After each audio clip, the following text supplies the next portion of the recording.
Today I want to talk to you guys about an insidious problem that a lot of people aren't aware of: channel clutter. Hello, my name's Dave Whipple. I've been on YouTube for about 8 years. Altogether, I've ran 4 different YouTube channels. I have about 1.1 million subscribers on my biggest one. And this channel is all about helping just ordinary people make great videos and get ahead on YouTube. So let's talk about channel clutter, how it can totally screw you in the long run on YouTube, what you can do about it, and how to identify it. So first of all, the definition: what is channel clutter? Channel clutter is having a lot of your content be just okay. Very low views, very low audience retention, don't make any money. And I think what really causes that is people shooting for a lot of videos. They're trying to win that volume game. You know, I'm going to put out 200 videos this year and it's going to grow my channel. And it might, because you might get lucky. You might stumble onto something that is interesting. But volume in and of itself, like I've talked about before on this channel, making a lot of videos is a dead-end road. You've got to make good videos that people want to watch. One great video can put you over 100,000 subs or over 500,000 subs. One, just one. On the opposite side of that coin, you could have 1,000 videos that nobody wants to watch and you could still have 1,000 subscribers. So it really is a game where quantity can never beat quality. One great video can move the ball so much farther than 1,000 bad videos. I'm not saying that your videos are bad if you have a lot and you haven't grown the channel. I'm saying chances are they were probably filmed because you needed to get a video out for a deadline, like a Tuesday or a Friday evening or whatever your arbitrary deadline was. And it's just like, I need to film something. So I filmed this thing, I put it out, here's another video. I'm gonna do 200 of these a year, it doesn't work. So let me talk about this concept of channel clutter and why you would want to avoid it. I want you to picture something. I want you to picture going into a brand new Cadillac automobile dealership.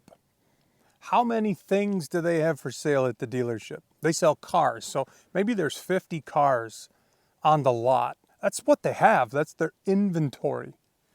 50 items, they're all very expensive. On the flip side of that, imagine walking into a really low budget thrift store and it's thousands of old cups and plates and glassware and vases and baby toys and really filthy toddler clothes and nothing of any value. A lot of stuff, none of it's really valuable. Where the Cadillac dealership, they only got 50 things for sale, but they're all 75,000 bucks a piece.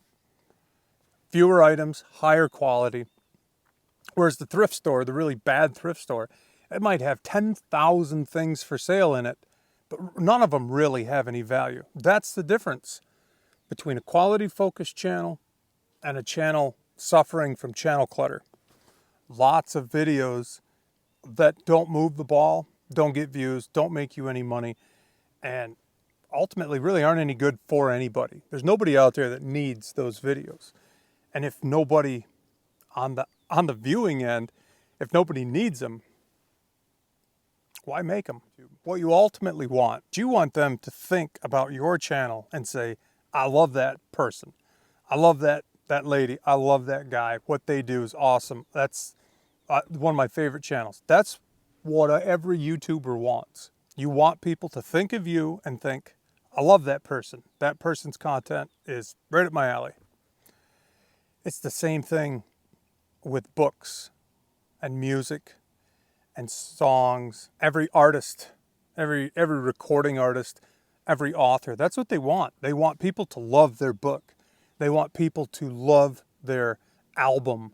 They want people to love whatever it is that they've produced. That's kind of the end goal for everything, is to do a good job and have this relationship where you found people that appreciate what you do. And you can deliver the goods to them and they're ready to watch it or to buy it, or, you know, whether it's an album or a book or a YouTube video.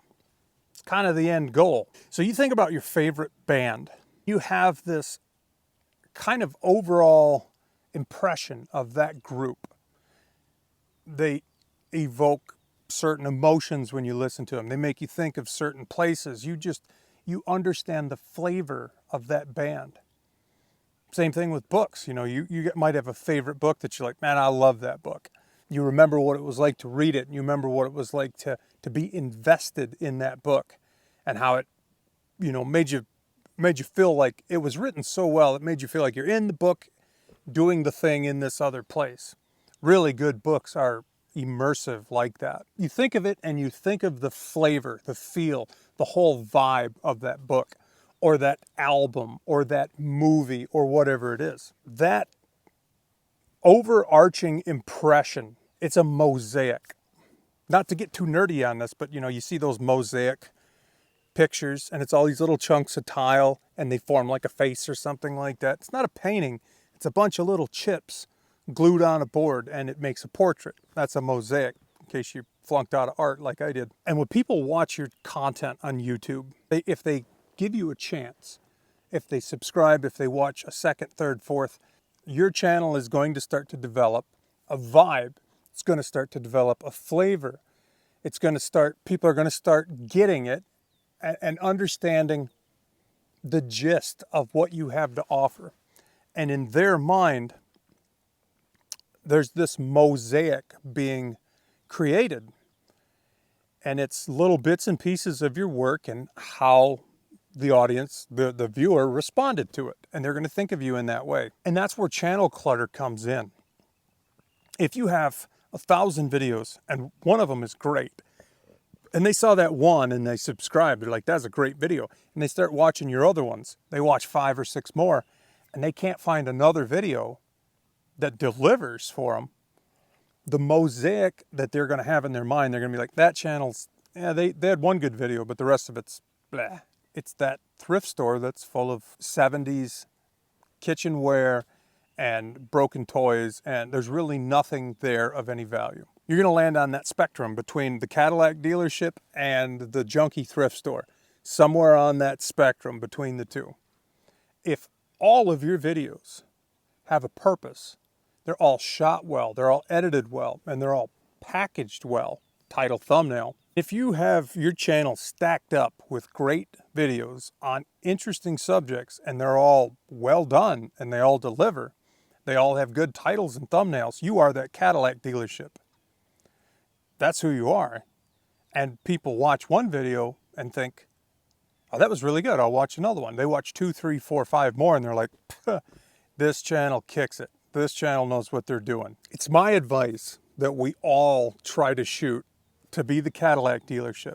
You should never get caught in that trap where you think making a lot of content is going to keep the algorithm happy. It's going to bring in subscribers.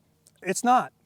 You're going to find people that disagree with me, but I've got a leg to stand on here. I've been doing this a long time. And quantity is just staying busy. It's just nervous work. I got to get a video out. I got to keep the algorithm happy. You got to, it's Thursday. I promise to upload every Thursday.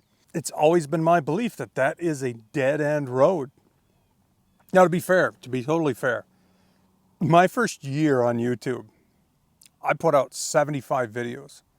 I'd knock a video out in an afternoon, filming it, take an hour or two to edit it. I'd go right to the library in the snow, sit in the parking lot, I'd upload it, and come home and just, start answering comments. I loved it. I had a great time because with YouTube, you're getting this live feedback. People watch your video, they comment, you answer the comments, they comment your comments. And if you like that kind of stuff, it's a good fit. But that first year, I got lucky a couple times. I had a couple videos that did good, but it was just by chance.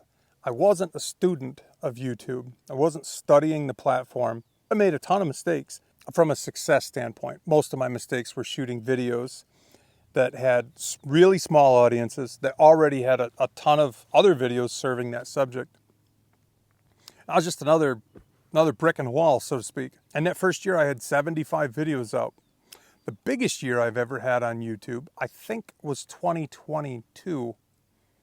And I think I put 11 videos out in 2022. There came a point somewhere around the 50, 60,000 subscriber mark where I really started to focus on making sure I'm delivering something people want. That's what really changed it for me. As opposed to guessing.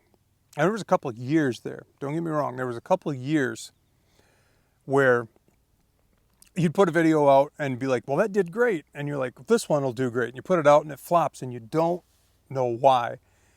And I probably put out 50, 60 videos in that place in my YouTube career where I didn't know why something worked and I didn't know why something didn't. And it was just like voodoo. There's no rhyme or reason why this one worked and that one didn't. Because I didn't really understand. I really wasn't a good student yet of the platform. But somewhere about that 30, 40, 50,000 subscriber mark, which was about my third year, halfway through my third year, I really started to dial in and intentionally make the videos people would want to watch that I could make based on my life and what I knew and what I would want to film. And I tried to spend more time working on the idea, spend more time working on vetting the idea, making sure the idea had an audience, making sure the idea was worth the time. And I went from slapping together a video, editing a video, and putting it up to this big chunk of time trying to figure out what's the right thing to do, and then another big chunk of time editing and shooting that video, and then another big chunk of time dialing in the thumbnail, dialing in the title. And that really changed everything for me on YouTube. I really started to see that if I'm doing the right things, I have a reasonable expectation of succeeding at this. And these are the things in my wheelhouse that I should focus on because those are the things other people are interested in.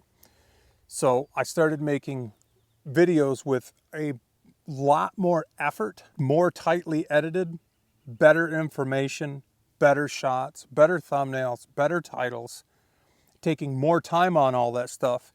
And I went from 75 videos a year down to 11. And my channel blew up. I started having hit after hit after hit after hit after hit. And that was the formula. Do less work, do better work, make sure you're doing the right thing before you start. You know, once in a while you see those National Geographic shows about like Brazil and Honduras, and they have these little shanty towns in the hillside, and these little 8x8 tin houses, and it looks like they're stacked on top of each other, and it's a mess. That's like a channel that has lots of videos that none of them are must-see videos. That's kind of what that reminds me of. Where you think about a city like London, where you've got Westminster Abbey, and it's an amazing building. Never been there, but you got Big Ben, the big clock. You got the London Bridge. All these landmarks that are amazing. They're recognizable and they stick out. The shanty town in South America is like a channel full of videos with no value. Where if you only have a few videos and they're amazing, it's like Egypt, where you see there's the pyramids and the Sphinx, and everybody on the planet knows what it looks like. We've all seen it. It's so recognizable. It's so distinct. You know it as soon as you see it, where the shanty town just looks like white noise. You don't even really know what you're looking at. That's another way to look at a channel with high quality, high effort, intentional videos versus a channel that has 500 videos and none of them are great. Because what you want your channel to be, ultimately, you want your channel to be a trusted brand. Like McDonald's. You might not like McDonald's, but every time you go there, you know what you're going to get. And you know it's always going to be salty and it's going to taste good, whether it's good for you or not. It's a trusted brand. You want people to watch your videos and want to watch the next one, and then want to watch the next one. And the way to do that is to do great videos on great subjects that a lot of people are interested in, that are in your wheelhouse. And when you get that person that's watched 5 or 6 of your videos, and they have this impression, this vibe, they understand you, and they've painted that mosaic in their mind of what you're about, and they're like, this channel totally nails it. This is what I want. That's the ultimate goal with YouTube. If you do that, everything else takes care of itself. Best way to paint that mosaic in people's minds is hit after hit after hit after hit after hit of super high quality, super high effort videos. And the best way to not do that is to have thousands of videos that are slapped together at the last moment, put up one after the next, hoping to win this quantity game. And the impression they're left with is this channel is just full of junk. They're not going to come back. They're not going to stay subscribed. Your channel's not going to grow. The algorithm, the actual algorithm, is going to see that audience retention drops off and stays dropped off. The impressions that are shown to 10,000 people, let's say it's 0.5% are actually clicking on it. So you're getting like 5 people out of 1,000 that see the thumbnail actually click on it. And those people, their retention drops right off because they're clicking out to something else. That's where the algorithm's really that's where it actually exists. YouTube's algorithm is saying, we've showed this to people, they didn't want to click on it, and when they did, they left. The quantity game is unwinnable. It's not worth it. You don't want to be the junk store that's got all the crap nobody wants. You want to be the Cadillac dealership. You want to be the trusted brand. When one of your videos comes up, they're like, yep, want to watch that. Trust that person. That channel, they got what I want. That's what you want. Best way to get it, great videos that deliver. Quickest way to not get it ever, channel clutter. Avoid channel clutter. Hope you guys have enjoyed this long-winded discussion. Glad you got a chance to stop by. My name's Dave Whipple. Thank you for hanging out with me. We'll see you on the next one.